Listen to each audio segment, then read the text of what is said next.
everyone, welcome back to my channel. So, may the fears be with all of you.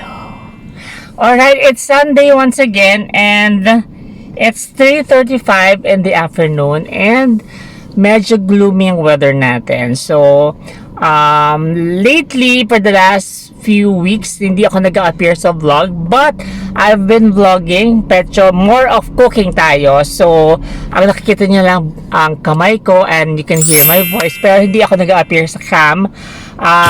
So, hindi ko napansin kasi may nagko-comment lang ng mga viewers. So, appreciate na nami-miss nyo. Nami-miss the filingera. So, today we'll be featuring something na na-miss ko kainin. Mahirap siya lately kainin kasi normally you'll just see it sa mga Pinoy restaurants. It's the okoy. Is it okoy or okoy? Depende na lang siguro sa inyo. Although, medyo mapili ako kasi sa mga okoy na kinakain ko. Ayoko yung medyo maraming harina na makapal. Pag kinain mo, puro harina. So, ang mga bet ko gano'n is yung crunchy, malutong. So, I try to achieve that by putting more cornstarch and less water. Hindi pa ako happy sa result nito, pero I've adjusted the ingredients. Just look it down below. But this is the vlog na ginawa ko regarding this. So, if you're interested to know more of this, by the way, medyo pangit yung angulo natin yan kasi andito ako sa kotse. May binili ako sa labas. Then, stay tuned.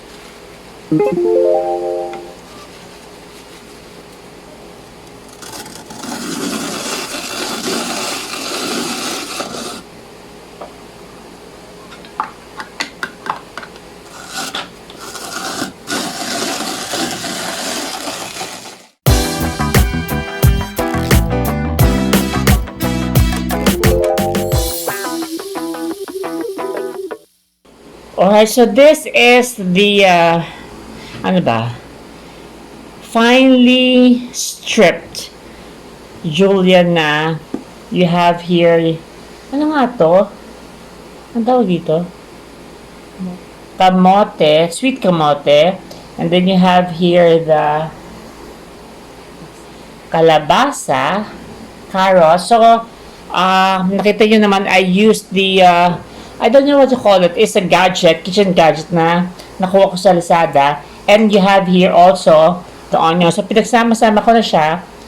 And it's important that you don't skip this method or kasi kailangan natin tanggalin yung natural water nila. So, just around 2 teaspoons of salt. And then you mix. And after mixing it well, you leave it for around mga 20-30 minutes. And then we drain the liquid para maging very crispy siya. Kasi ayoko sa okoy. Ano ba tala? Correct me nga. Ukoy or okoy? Ayoko sa okoy yung maraming harina. So, ayoko yung parang doughy. Ayoko yun. Gusto ko sa kanya yung crispy talaga. So, that's why I make it a point na I do this para maging malutong. So, later, I'll be back. Alright. So, we start squeezing in the extra liquid from this. So, makikita nyo, if I squeeze it, see it? That's the thing you have to remove kasi pag pinray nyo yan ng kasamang okoy, magiging siyang malata.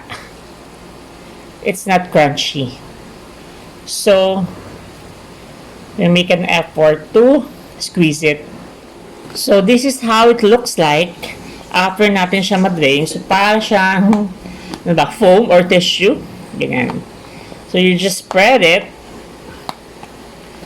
Kasi nga na-squeeze siya, so dikit-dikit siya. And you spread it, and then we mix the other ingredients na nasa listahan. Okay? Alright, so we add a bit of salt, okay, just for taste, and pepper.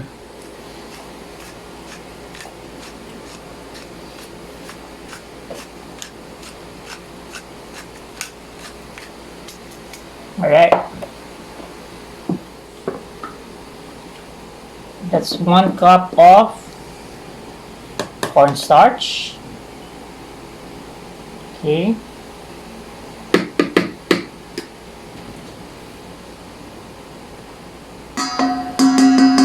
Alright, so we add salt and pepper to the cornstarch.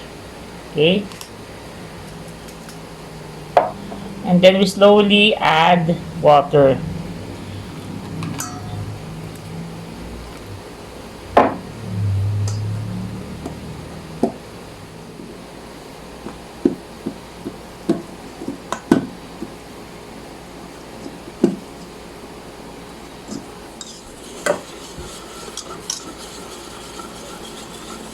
Just keep on stirring it until ma-dissolve lahat ng cornstarch. Wala nang buo-buo.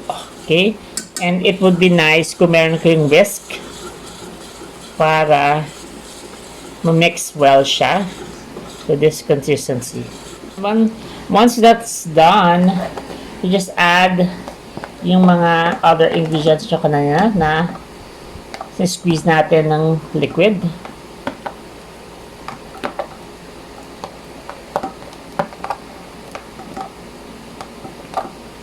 You're not after na maraming sauce, yung batter. Just enough na pag nag-fry kayo, sama-sama siya. There.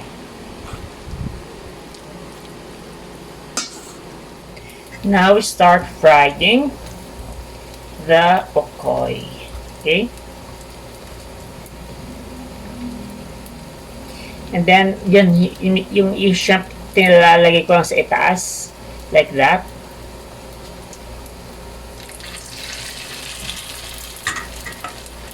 Like you toss it on top. There. Alright, every so often, you pour the hot oil on top para naluluto rin siya slowly bago nyo i-turn. Okay? At the same time, hindi siya hihiwa-hiwalay later.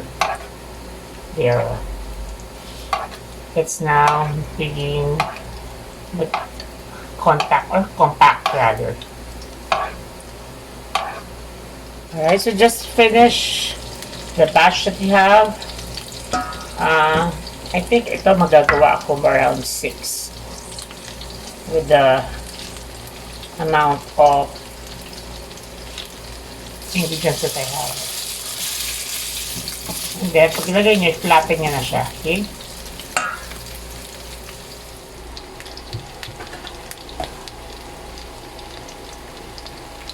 And then for dip, we have this cut finely chopped onion, and then put salt. Just that. Okay. And then pepper.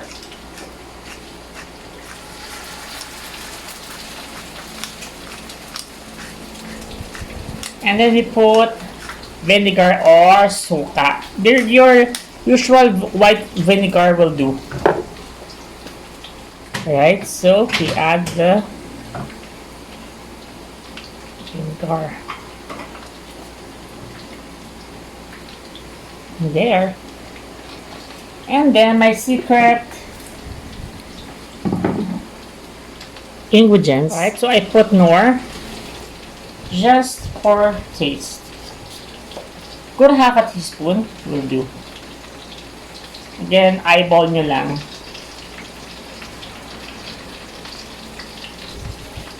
Okay. And now we plate. So this is our version of okoy. So there, right? So napaka-crunchy niya. So later on, titikman natin siya. We're just waiting for the other batch to be finished. And this is the finished product. Wow, what's that? I'll taste first the shrimp. Ang sarap.